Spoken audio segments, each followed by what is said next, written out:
Hello, good morning student. This is bio class. Today we start revision of chapter 8 because आप लोगों का PT second में जो syllabus है बायो का वो है chapter 8 how do organism reproduce.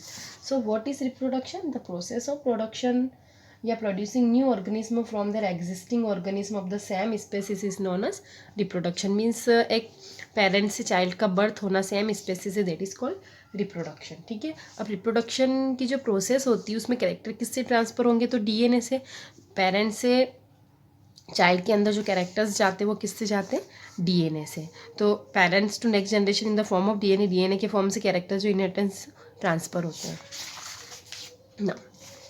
Importance of variation. तो वेरिएशन का इंपॉर्टेंस क्या? तो वेरिएशन से अलग अलग फीचर्स आते हैं, थोड़ा चेंजेस होता है हम लोगों के. सपोज आप लोगों के मदर फादर से आप लोगों के कुछ कैरेक्टर्स मिलते हैं तो ट्रांसफर हो कैरेक्टर, और कुछ कैरेक्टर्स जो होते हैं या कुछ फीचर्स जो होते हैं वो चेंज होते हैं, तो चेंजेस जो है दैट इज कॉल्ड वेरिएशन. अभी हम इंपॉर्टेंट ये जो वेरिएशन वाला चैप्टर है आपका हेरिडिटी और इवोल्यूशन में कंट्रोल होगा पूरा ये वाला जो टॉपिक है. अभी हमें मेन फोकस करना है मोड ऑफ रिप्रोडक्शन. ठीक है. तो there are two mode of reproduction, asexual reproduction और sexual reproduction. Asexual reproduction means क्या? The production of new organism from single parents. जहाँ सिंगल पेरेंट्स से न्यू ऑर्गेनिज्म का प्रोडक्शन होगा, जहाँ टू पेरेंट्स की जरूरत नहीं होगी, that is called asexual reproduction.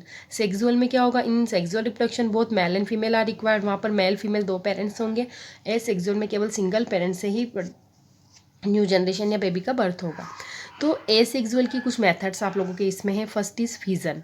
Fission means क्या? Fission means division of two organism from single parents. Single parents या बॉडी टू पार्ट में डिवाइड हो जाती है. फिजन मीन्स होता है टूटना.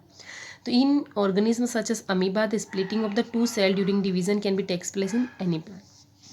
सपोज ये अमीबा है, सबसे पहले अमीबा ग्रो होगा, देन इनका जो पूरा सेल है न्यूक्लियस है वो भी ग्रो होगा. ग्रो होने के बाद इक्वल टू पार्ट में डिवाइड हो जाता है. इक्वल टू पार्ट में डिवाइड होने के बाद यहाँ से कट हो जाएगा, टू ऑर्गेनिज्म बर्थ हो जाएंगे. तो फिजन जो है बाइनरी फिजन है. बाई मीन्स होता है टू और फिजन मीन्स टूटना. तो वन बॉडी जो है वो टू पार्ट में टूट रही, that is called binary fission. तो ये किस में होता है? अमीबा में. Amoeba is unicellular organism. Multiple fission होता है प्लाज्मोडियम, जो मलेरिया का जो पैरासाइट हो उसमें सेल के अंदर ही न्यूक्लियस डिवाइड होते रहते ऊपर जो आउटर मोस्ट सेल का जो कवरिंग है ब्रस्ट हो जाता है, सारे न्यूक्लियस बाहर निकल जाते हैं और ये जितने न्यूक्लियस इतने ऑर्गेनिज्म का प्रोडक्शन होगा. तो यहाँ मल्टीपल फिजन हो रहा, वन ऑर्गेनिज्म से मल्टी ऑर्गेनिज्म बन रहे, that is called multiple fission. ना फ्रेगमेंटेशन. फ्रेगमेंटेशन में क्या होगा? स्पाइरोगायरा जो एल्गी होती है, स्पाइरोगायरा में फ्रेगमेंटेशन होता है. स्पाइरोगायरा की बॉडी इस तरीके से होती है. तो स्पाइरोगायरा भी बॉडी जो होती है उसकी ग्रो होगी, देन इक्वल पार्ट में डिवाइड हो जाती है, देन वो पार्ट फिर से ग्रो करने लगते हैं. तो ये रैंडमली उसमें चलता रहता है स्पाइरोगायरा में, that is called fragmentation. But ये मल्टी सेलुलर ऑर्गेनिज्म है. ठीक है. तो in multi cellular organism relatively simple body organisation. Multi cellular है बट इसकी बॉडी कैसी? सिंपल बॉडी ऑर्गेनाइजेशन इसका. तो इसमें पॉसिबल है फ्रेगमेंटेशन की, पूरा छोटे छोटे फ्रेगमेंट हो जाते, देन वो फ्रेगमेंट फिर से ग्रो होना स्टार्ट हो जाते हैं. रीजनरेशन. तो रीजनरेशन में क्या हो रहा था?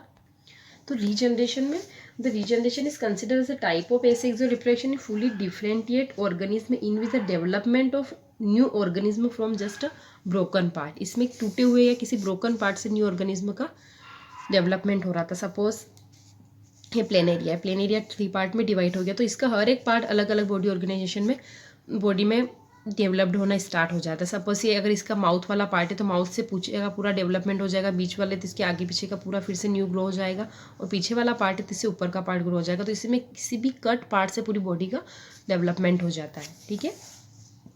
तो किस में हो रहा है? प्लेन एरिया में.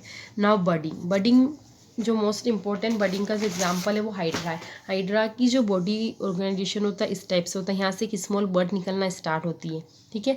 देन वो बर्ड ग्रो होगी और ये बर्ड बॉडी से पूरी डिटैच्ड हो जाती है. डेवलप्ड होने के बाद तो न्यू ऑर्गेनिज्म में कन्वर्ट हो जाती है. तो organism such as hydra use regenerative cell for reproduction in the process of budding. ये बर्डिंग के रूप में स्टार्ट करता है और ये ब्लड डेवलप्ड होकर टीनी इंडिविजुअल के रूप में मैच्योर होने के बाद डिवाइड हो जाती है, इससे डिटेक्ट हो जाती है और इंडिपेंडेंटली अपना ग्रो करना स्टार्ट कर देती है. Now vegetative propagation. Vegetative propagation means the production of new organism from the vegetative part of plant. जो प्लांट्स के जो पार्ट्स होते हैं, मोस्ट ऑफ द प्लांट्स के पार्ट्स क्या होते हैं? Root, stem, leaves, flower. तो flower is reproductive part. Flower कैसा पार्ट है? Reproductive part. और बाकी जो पार्ट्स है leaf, stem, root, are called vegetative part. ये कौन से पार्ट्स होते हैं? वेजिटेटिव पार्ट, जिन्हें हम लोग ईट करते हैं। तो वेजिटेटिव पार्ट से न्यू ऑर्गेनिज्म का जब ग्रो होता है that is called vegetative propagation.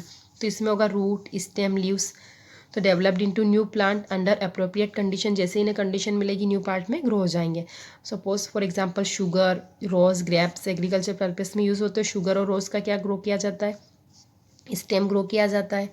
ऐसे ही रूट किसकी ग्रो की जाती है? जिंजर की। और इनकी लीव्स जो हमने ब्रायोफिलियम की देखी थी, ब्रायोफिलियम की जो लीव्स होती है वो जब नीचे गिरती है उन्हें अप्रोप्रिएट कंडीशंस मिल जाती है तो उनकी लीव्स की जो मार्जिन होती है वहीं से न्यू ऑर्गेनिज्म का या न्यू प्लांट्स ग्रो होना स्टार्ट हो जाते हैं। ये लीव्स के अंदर होता है। ऐसे ही पटेटो में स्टेम से आइस निकलती, जो आइस से फिर से न्यू प्लांट ग्रो हो जाता है। तो वेजिटेटिव प्रोपोगेशन में उसी वेजिटेटिव पार्ट से न्यू पार्ट का ग्रो होगा। ठीक है। Now spore formation. Spore formation किस में होता है? राइजोपस में या ब्लड मोल्ड जो फंगी होती है उसमें।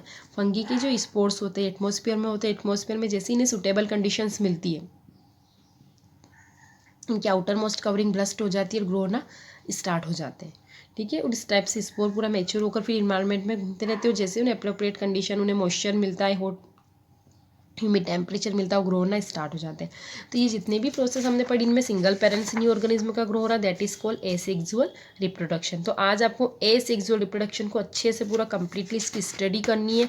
इनके जो क्वेश्चंस है उनको मतलब लर्न करना है। ठीक है। ये आज आपका वर्क है। Thank you.